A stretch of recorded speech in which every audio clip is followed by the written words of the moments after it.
Alright, so today I'm down to just 3 more boxes of Ball Python eggs in my incubator, and one of those boxes is starting to hatch. And on this pairing, I actually paired up a fire pied that I happened to buy from Justin Kobylka a long time ago before I even knew who he was. I actually paired that fire pied up with a pinstripe pied female, and the pinstripe pied pretty much completely slugged out all except 2 eggs. So this is just a 2-egg clutch, and those 2 eggs, I saw one head kind of peeking out a little bit on one of those eggs, and the other egg looks like it could be kind of moldy. I'm not 100% sure that we're actually going to get a hatchling from that one. So we may end up with just one hatchling on this egg cutting. Hopefully there's actually another one in the other egg. So the results that we can actually get from this, pretty much everything will be pied because we're crossing 2 pieds together. So we could get a pied, we could get a fire pied, we could get a pinstripe pied, or we could get the pinstripe fire pied, which would be all the genes. So at least we'll get a pied from the results from that one hatchling. Hopefully we'll get 2 from this one.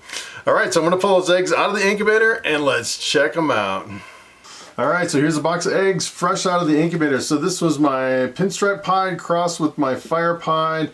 It was actually, if you actually look at 60 days, it should have hatched on the 15th of August, but today is the 10th. So we're coming right in at 55 days on these, kind of peeking their head out here.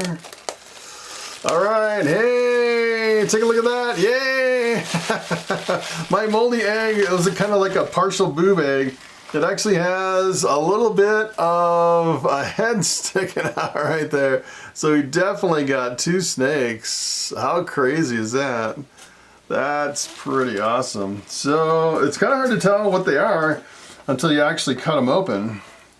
I'm really excited about the next clutch. So I have another clutch hatching in 3 days, and that one is a visual desert ghost crossed with a het desert ghost. So I could get half desert ghosts, and I had 8 eggs on that clutch. So I'm hoping for at least a couple of visual desert ghosts, which would be awesome. I definitely want to hold back more, especially if I get like a pastel desert ghost. That would be fantastic.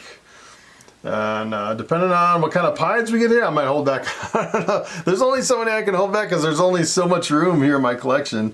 So, oh, this is interesting. Wow.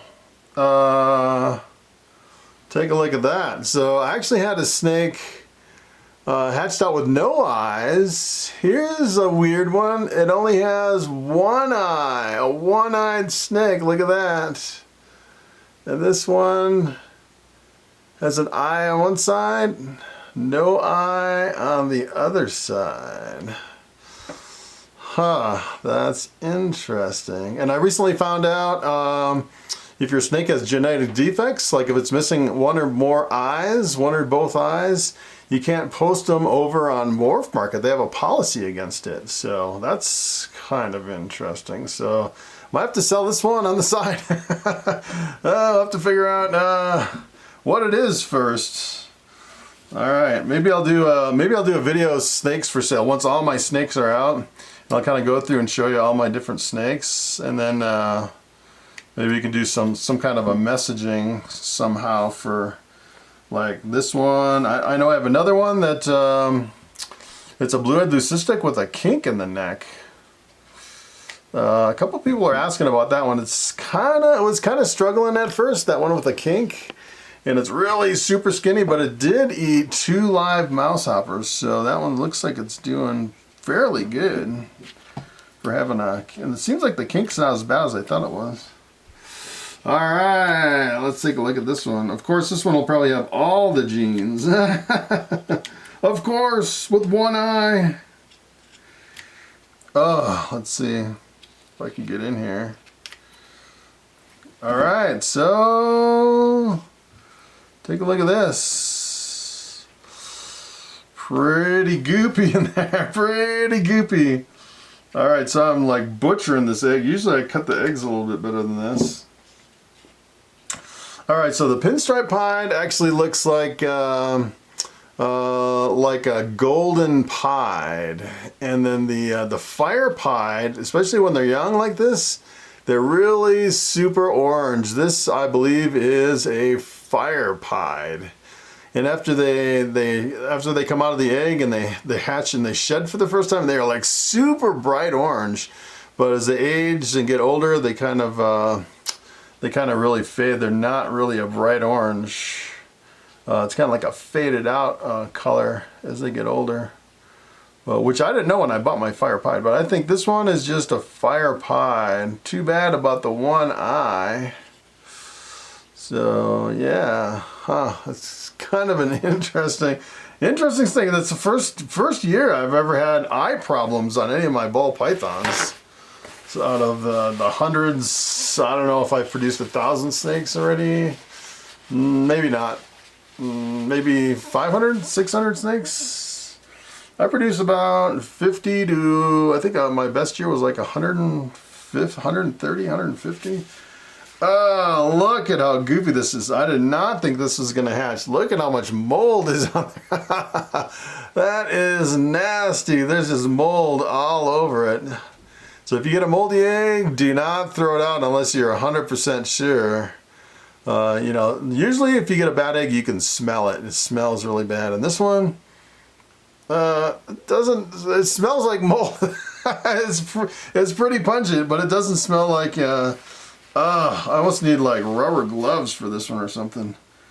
Ooh-wee. Alright, buddy. Looks like you got both eyes. Let's see what you are here. I got the head kind of stuck in there. Alright, let's see here. Look at that. Almost the top of the egg's almost like rotted away. Wow, it's another fire pied. Wow. I love these fire pieds, especially as hatchlings. They are really super bright orange. Oh, look at that shell. It's almost like it's so like full of mold that it actually rotted away the eggshell all the way through to where there's almost no eggshell. I'm surprised this one actually made it through all the way. Look at how beautiful it is. That is absolutely stunning.